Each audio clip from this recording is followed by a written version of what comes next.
What's up? What's going on? I want to go ahead and try to give a quick video about this, but get straight to it. Talking about the sanitation, the 1968 sanitation worker strike. I'm gonna reference that to the Black Wall Street, and then I'm gonna reference both of those events to the Black household. And so I believe that those two events were very significant because, some would say it's a conspiracy theory. I just think that it's just looking from the perspective of the black community. Um, so I would begin by saying that, you know, we say that there is an attack on the black man. The reason why, I believe that to be true is because a man is supposed to protect and provide. Um, Black Wall Street was an example of the black community trying to reach uh, and obtain wealth. Um, I believe that that was an example for individuals who did not want to see the African American interest furthered in the 1968 sanitation worker strike. Even though that, yes, uh, I don't know exactly about the outcome, so I can't say. I'll be honest about that, right? But I just want to say that just because the event happened itself, what it does tell me is that that would be of concern for me. And the reason why it would be is because I wouldn't want Black Wall Street to happen again. And so if I didn't want Black Wall Street to happen again, then one thing that would highlight to me is that they were economically trying to unionize, and that would present a threat to me. Um, but then there was a video that I seen today, and it was a woman on there, and she had stated how the men were trying to stand up, and that um, they supported them, and so they went on strike as well. That was something that was profound to me because when you look at the black households today, that that there's not unity. We are dependent on that check, and so if it would we be willing today to go on strike as women? Would you be willing to go on strike if it affected your husband or your fiance or your significant other? Would you be willing to do these things? And if we're not willing to do the things that were previously done, then what is that saying about our efforts in maintaining the sacrifices that was made during the civil rights for us to be able to enjoy the freedoms and luxuries that we do now? I say all that to say that the man is important in the household because we grow up in a culture where we believe that the man is supposed to be a protector and a provider. Today, resources are based off of capital. So therefore, if through statistics we know that the black woman is by and large exceeding the black male in income levels, then that is automatically telling us that the black man is not protecting or providing. And so that will upset the household. I support that statement by referencing the divorce rates and how, we all know that money is a big reason of why the divorce rate is so high as it is.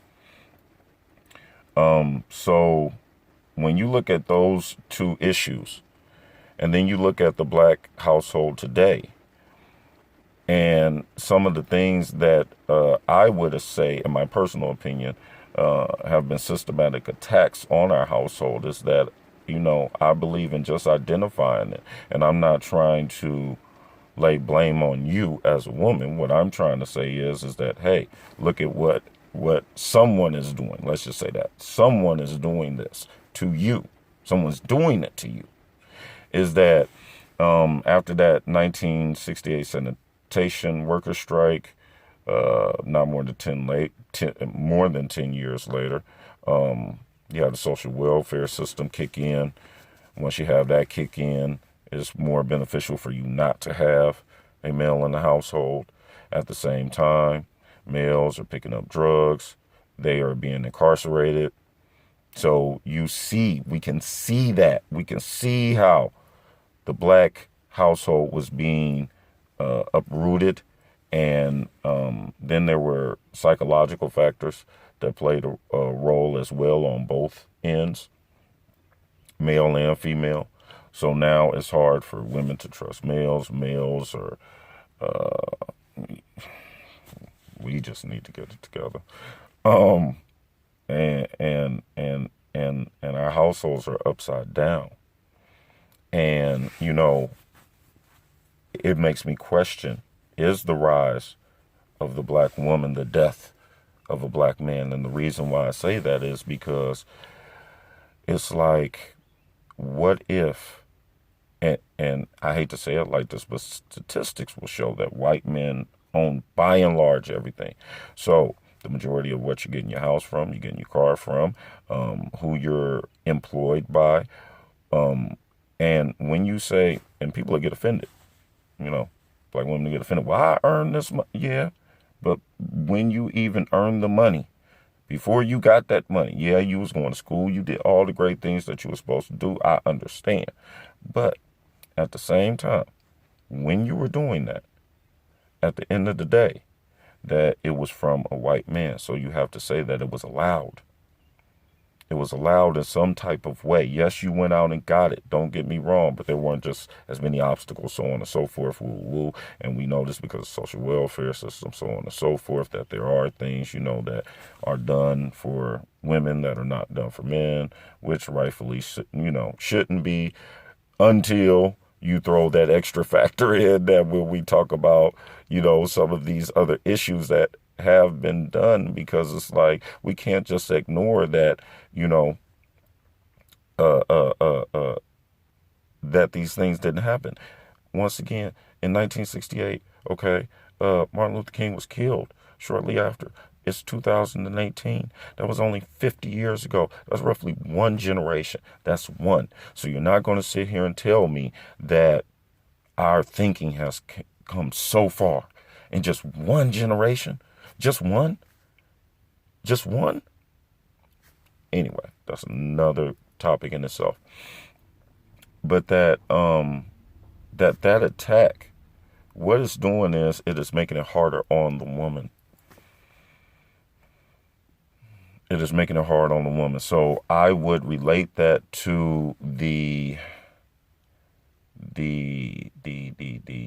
I think it was by Prodigy, where you had a wolf, the Eskimos, they put the sword in the ice. The wolf comes over, he licks the sword, or she licks the sword, and they taste blood, and they keep on licking the sword because they're hungry, but they're slowly killing themselves. And that same psychological, see, that's a psychological hunting. So what I'm saying is not that far off. It's not that far-fetched. It is not that far-fetched to believe that this can be done. And I'm just throwing this out there for conversation's sake. The reason why I throw these things out there is so that you can identify the problem. Once you can identify the problem and how it was done, then I believe that you can reverse the problem. Because if you don't take the necessary steps in order to reverse the problem, then, that will always linger, and that will always be a possibility of happening again. And so, I say this not to attack women, not to downgrade or talk down on the greatness of a woman and her independence and her abilities and or any of those things. I say this as to say that I'm a man, and in believing in the principles of a man protecting and providing, that we have to identify why is it that some, the males are having problems the way they are. So that was just something that I wanted to throw out there, and just as a measure so that maybe, in the black household, it can be talked about. It can be talked about without the emotion, without thinking about that bill right in front of you, without saying, "Oh, this just no." Let's walk down this path. Let's see each other's roads. And a lot of times, because we're made to be one, but we're two. And because we're two, that I have to live your life and you have to live mine. And as a woman, you can't just look at life just from your perspective, because there's a man's world as well.